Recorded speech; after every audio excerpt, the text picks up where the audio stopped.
I'm not aware of another current CEO who operates the way that he does. But if you go back in history, you find characters more like him, especially like the industrialists of the late 1800s, early 1900s.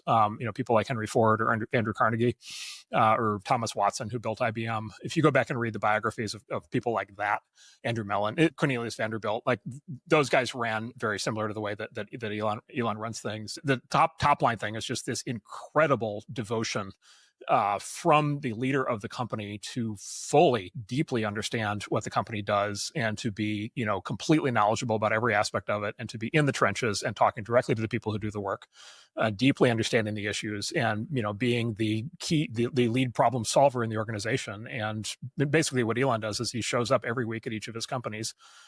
He identifies the biggest problem that the company's having that week and he fixes it.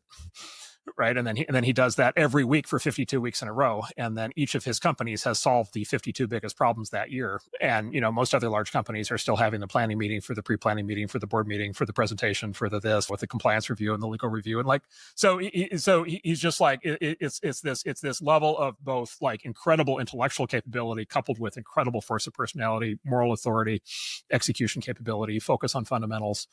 That is just like really amazing to watch. And then, by the way, the side effect of it is he attracts many of the best people in the world to work with him.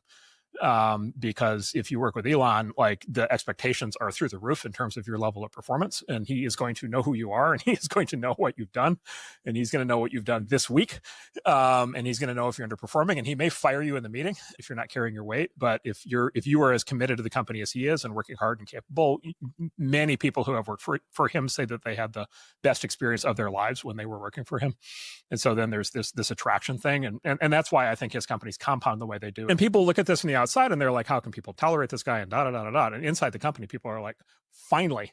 There's a famous line. Somebody used to work in one of the other aerospace companies and went to work at SpaceX and said, he was asked what it was like. And he said, it's like being dropped into a shocking zone of competence. Everybody around me is like so absolutely competent. And look, most of us never have that experience. Most people are never in an organization where like the bar is held that high.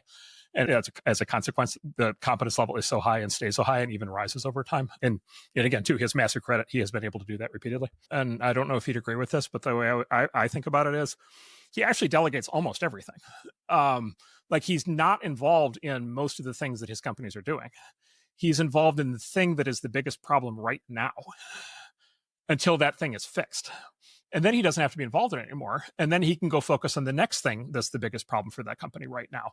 So like for example, in manufacturing, there's this concept of the bottleneck, right? And so in any manufacturing chain, there's always some bottleneck. There's always something that is keeping the manufacturing line from running the way that it's supposed to. And sometimes the bottleneck is at the beginning of the process. It's like we can't get enough raw material. Sometimes the bottleneck is at the end of the process. We don't have enough warehouses for the finished product, or the bottleneck might be somewhere in the middle. And if you run a manufacturing company, there's always a bottleneck. Whatever the bottleneck is holding everything up. And the job number one is to remove that bottleneck and get everything flowing again.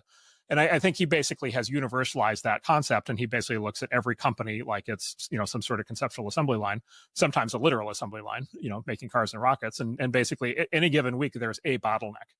There's guaranteed to be the main bottleneck. There's going to be one thing that's going to be the thing that's holding people back. And so the answer to your question, the resolution of the paradox is I'm going to micromanage the solution of that. I don't need to manage everything else because everything else by definition is running better than that, right? And so I can go focus on that.